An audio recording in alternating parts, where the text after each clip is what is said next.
Voilà, mesdames et messieurs, bienvenue sur notre rendez-vous du jour. Moi, c'est votre frère et ami Claude Sita. Aujourd'hui, j'ai pensé partager avec vous ou échanger avec vous le thème sur une famille recomposée. Nous allons parler d'une famille recomposée, c'est-à-dire il peut avoir un homme tout comme une femme, hein, donc les deux êtres. L'homme de son côté va quitter sa première relation, ainsi que la femme va quitter sa première relation ou leur quelconque relation qu'elles ont eue, et les deux vont former une famille recomposée. Nous parlons d'une famille recomposée lorsque madame a des enfants, le monsieur aussi a des enfants, et les deux viennent se mettre ensemble et forment une union. Donc, ils vivent sous un même toit. Mais malheureusement, ces genres de couples semblent toujours et toujours poser problème. Et généralement, ce sont beaucoup plus les chrétiens qui ont ce genre de problèmes. Pourquoi nous disons les chrétiens? À la base, on va dire que oui, Dieu va faire. À la base, ils vont dire que oui, Dieu nous a mis à cœur, que nous pouvons rester ensemble. À la base, parfois, ce sont les églises qui organisent des mariages pareils. À la base, parfois, ce sont hein, par le touchement des connaissances, et ils se sont mis ensemble. Pour certains couples, pour d'autres, là, mais ils vont se retrouver, ça peut être dans la rue, ça peut être autour d'un dîner, ça peut être quelque part. Là, c'est autrement. Mais lorsque nous rentrons dans le volet ecclésiastique, c'est un sujet qui fait couler beaucoup d'encre. Et peu sont les églises, peu sont les hommes de Dieu qui évoquent ces points. Voilà pourquoi moi, votre frère et ami Clotita, j'ai préféré en débattre avec vous. Au fait, échanger avec vous si vous voulez bien. Donc, dans notre, je dirais peut-être marmite du jour, qui est le plat comme thème la famille recomposée. Donc, le monsieur a quitté quelque part, la femme aussi a quitté quelque part, les deux se sont retrouvés et ils ont opté pour vivre ensemble, mais chacun d'eux, de part et d'autre, ont des enfants. Alors, le problème que nous allons noter, il s'agit soit de l'homme qui ne va pas vouloir les enfants de madame, soit de la femme qui ne va pas vouloir les enfants du monsieur. Et c'est là où est notre nœud du sujet. J'aimerais attirer l'attention des sœurs. Nous allons commencer par les sœurs. La sœur, quand tu es arrivé dans la vie du frère, tu as trouvé le frère. Généralement, si il ne se débrouillait pas, tu ne pouvais pas l'accepter avec les enfants. C'est rare qu'on puisse trouver un chômeur. On n'a pas dit que il n'existe pas. Si, il y a des chômeurs qui ont des enfants, mais ils se débattent. Ils se débattent. Mais très souvent, j'ai bien dit, il y a des chômeurs qui ont des enfants, sauf qu'ils se débattent. Mais, bon, mais là, comme ça quelque chose. Très souvent, les hommes qui ont des enfants travaillent toujours. Ici, ils ne travaillent pas, mais ils se débrouillent toujours.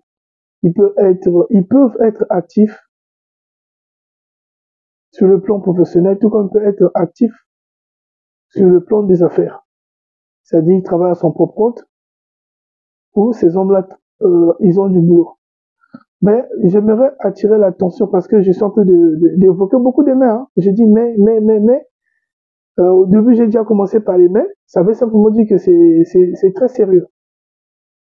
C'est très sérieux.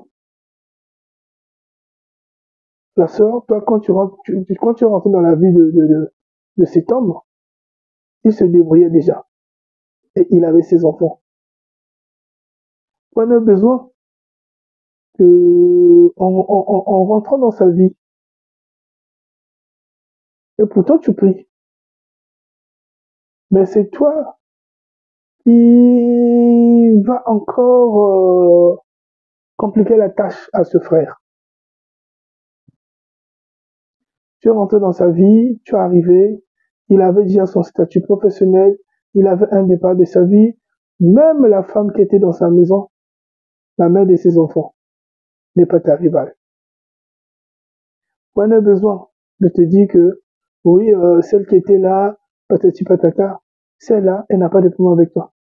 D'ailleurs, elle t'a même laissé le mari. Elle ne savait pas aussi que tu existais. Parce que quand elle a eu des problèmes avec son mari, qui est le père des enfants, elle a pris les enfants, elle a fait un dépôt au monsieur, ou c'est le monsieur qui a dit, donne-moi mes enfants. Tu n'existais pas. Et aujourd'hui, ça ne sert pas que tu montes au créneau pour faire chier ce monsieur-là par rapport à ses enfants. Parce que ce monsieur-là avait déjà son boulot, où il avait déjà ses activités. Il savait se débrouiller. Et il avait ses enfants. Ces enfants-là constituent sa vie. Tu es rentré dans la vie de ce monsieur-là, il faut que tu puisses aimer ces enfants-là.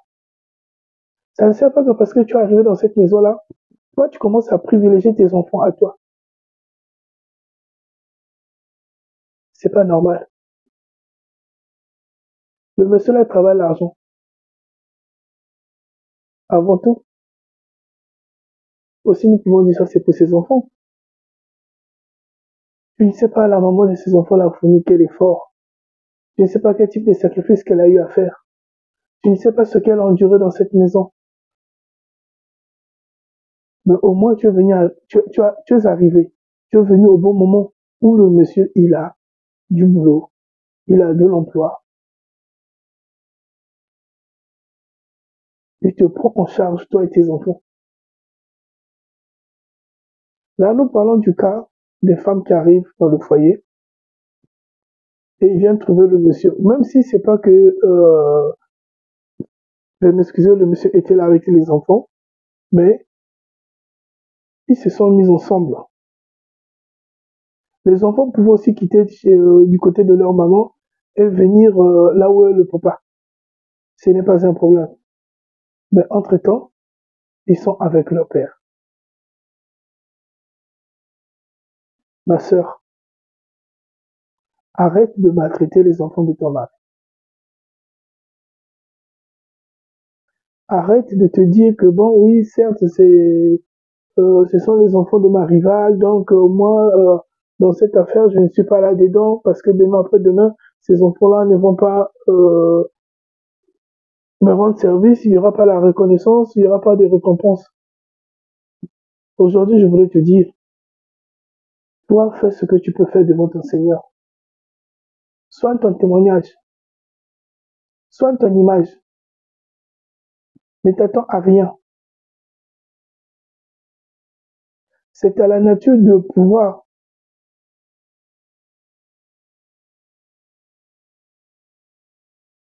te rembourser tout ce que tu auras donné. Tes récompenses,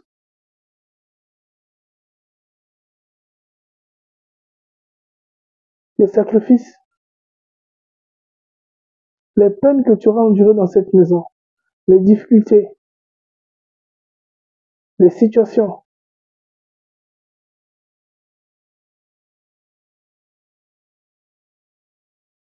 c'est la mère divine qui est la nature qui pensera à toi. Parce que le bien n'est jamais perdu. Toi qui pries, la Bible te demande toujours de faire du bien. N'aie jamais des idées sataniques, diaboliques, maléfiques, ensorceliques, pour dire, ce ne sont pas mes enfants. Aujourd'hui, quand je suis en train de faire, demain après-demain, qu'est-ce que je vais gagner là-dessus? C'est bien, mais le réparateur de brèche, c'est pas toi. Le réparateur de brèche, l'ancien des anciens, le Melchisédek, l'alpha et l'oméga, c'est Dieu.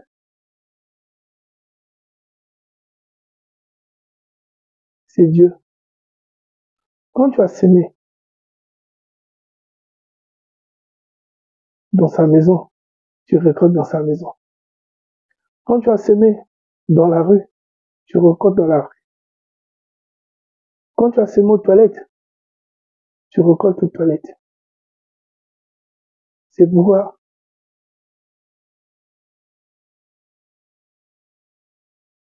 il disait, c'est pourquoi il disait, qui? Jésus. À César ce qui est à César, à Dieu ce qui est à Dieu.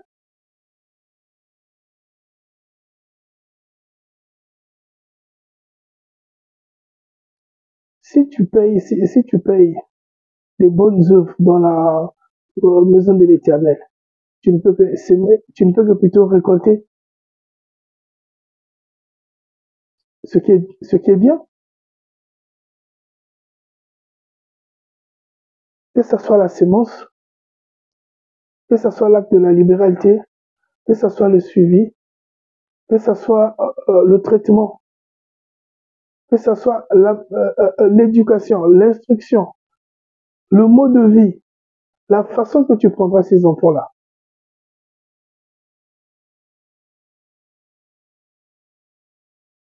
La nature ne va pas t'oublier, Dieu non plus.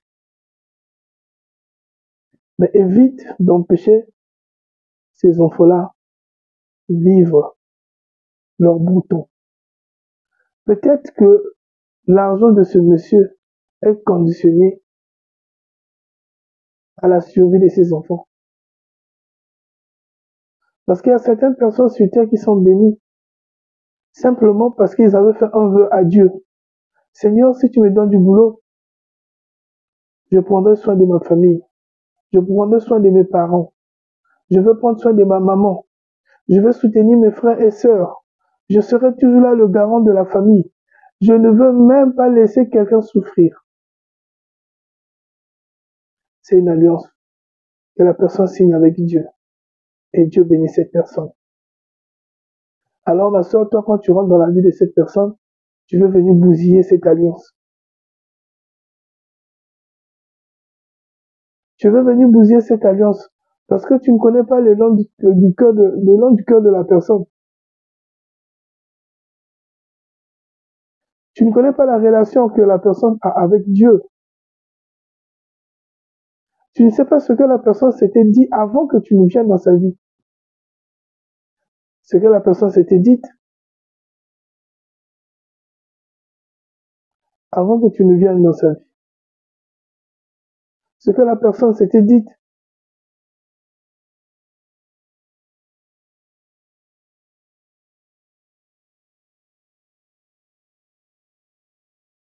avant que tu ne croises cette personne.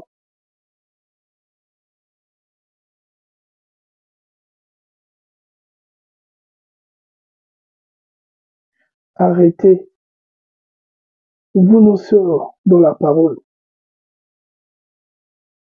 Très souvent, c'est vous qui êtes difficile.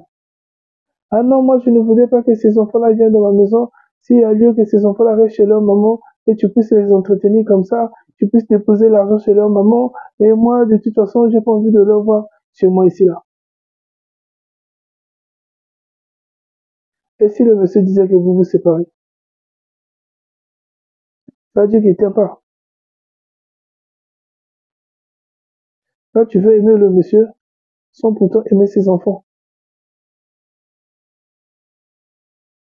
Mais si tu aimes un chat, obligatoirement, il faut aimer les puces. Il ne faut pas faire semblant. Parce que Dieu, il nous voit. Il voit notre dedans.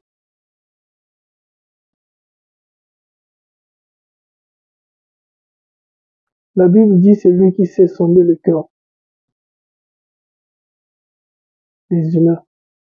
Il nous connaît mieux que les grains de sable, que le bout de nos cheveux.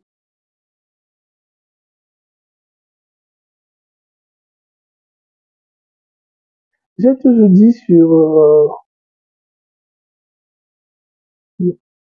j'ai toujours dit dans mes échanges, il y a une grande différence avec ceux qui sont dans l'islam. C'est pas pour faire leur pub, mais c'est parce que ils mettent le relationnel, le témoignage, la personnalité, la famille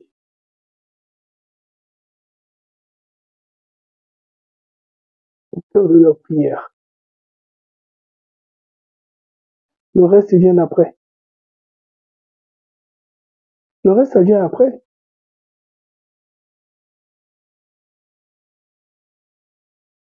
Que ce soit le commerce, les affaires, ça vient après. Mais c'est d'abord l'entraide, la compréhension qu'ils ont, la vision de voir les choses ensemble, la manière d'aller ensemble vers l'avant avec les autres. Chez les chrétiens, c'est chacun pour soi, Dieu pour tous. Si c'est chacun pour soi, on va dire Dieu pour tous.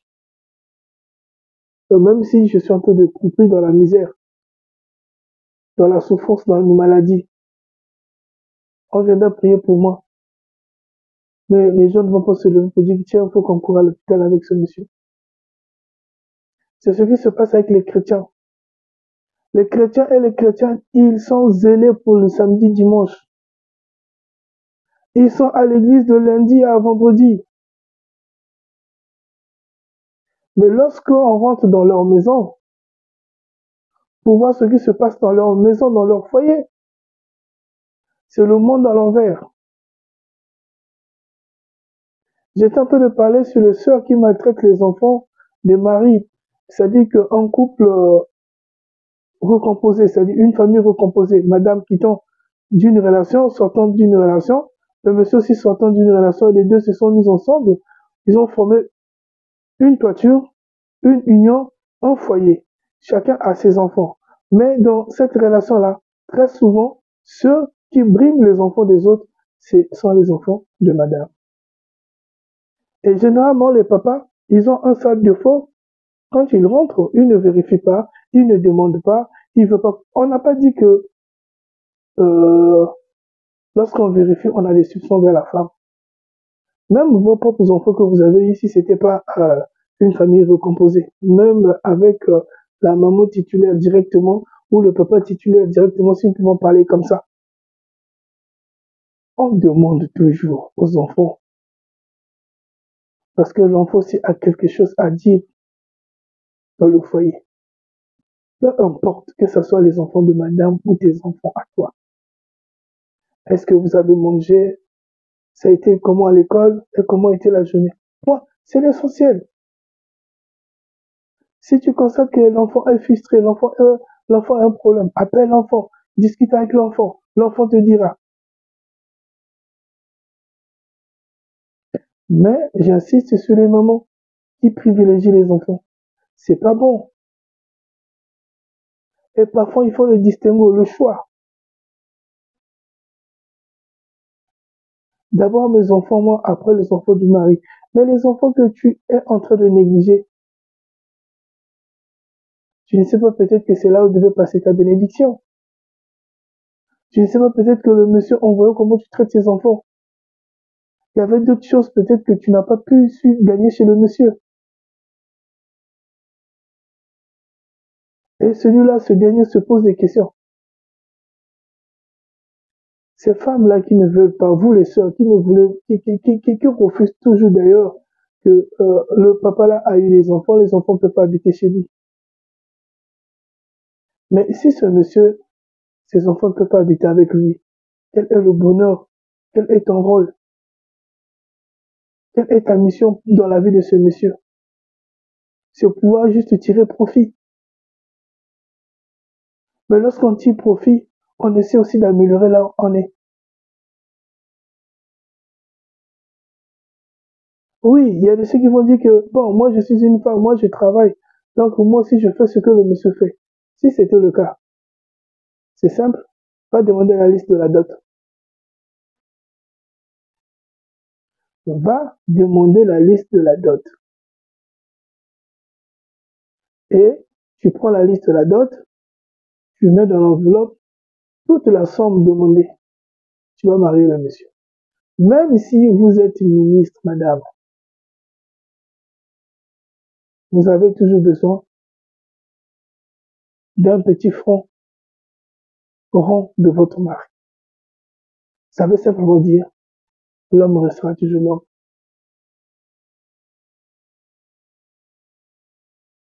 Ça ne sert même pas de s'enorgueillir parce que vous travaillez. Et si c'était le cas, pourquoi vous n'avez pas pu rester seul, s'auto-gérer? Pourquoi?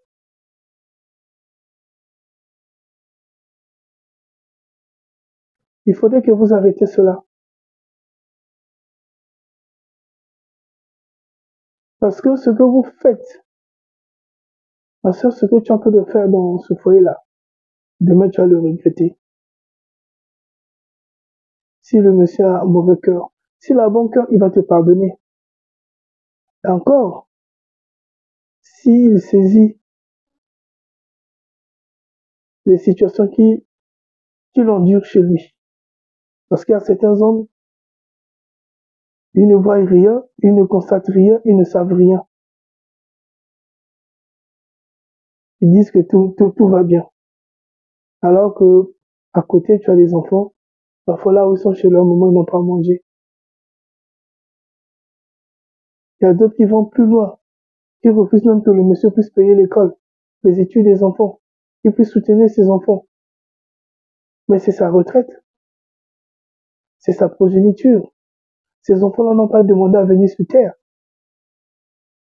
C'est le monsieur qui a voulu que ces enfants-là viennent sur terre. Ma soeur, tu ne peux pas empêcher ce monsieur-là à prendre ses responsabilités. Et il va faire des enfants, ces enfants c'est-à-dire qui n'ont même pas un bon suivi scolaire.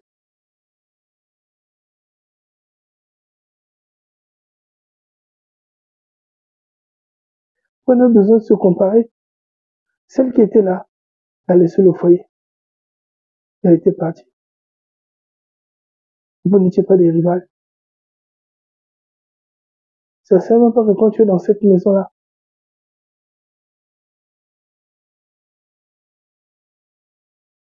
que tu joues à la fourberie, à l'hypocrisie, au mensonge. Parce que dans ton cœur, tu as ce côté-là qui te ronge. Et tu ne veux pas dire. Ne cherche pas à tirer profit. Cherche à bâtir avec la personne. Et à tes enfants.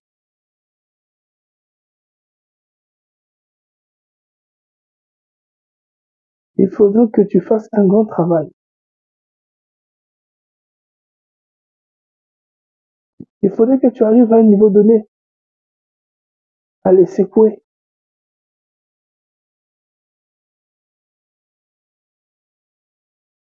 Il faudrait que tu leur expliques comment est la vie.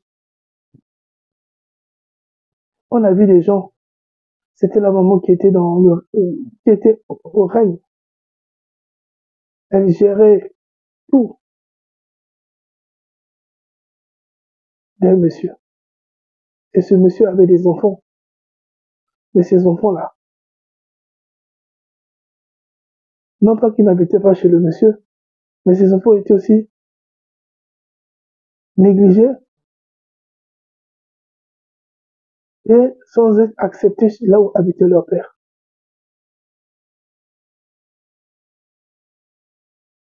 La maman, les enfants négligés, abandonnés, va se battre. Je suis en train de vous relater une histoire vraie, va se battre, va soutenir ses enfants.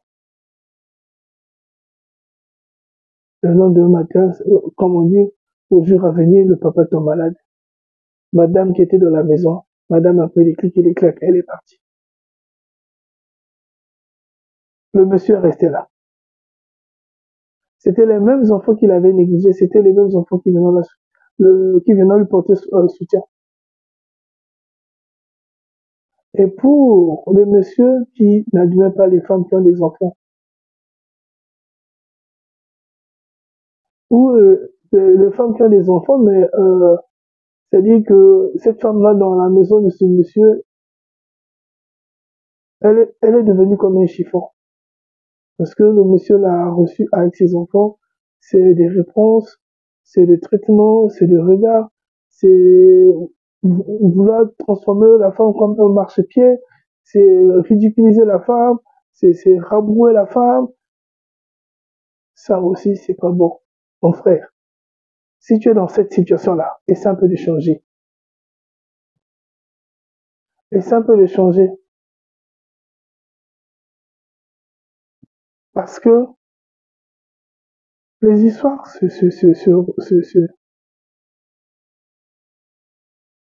répètent toujours.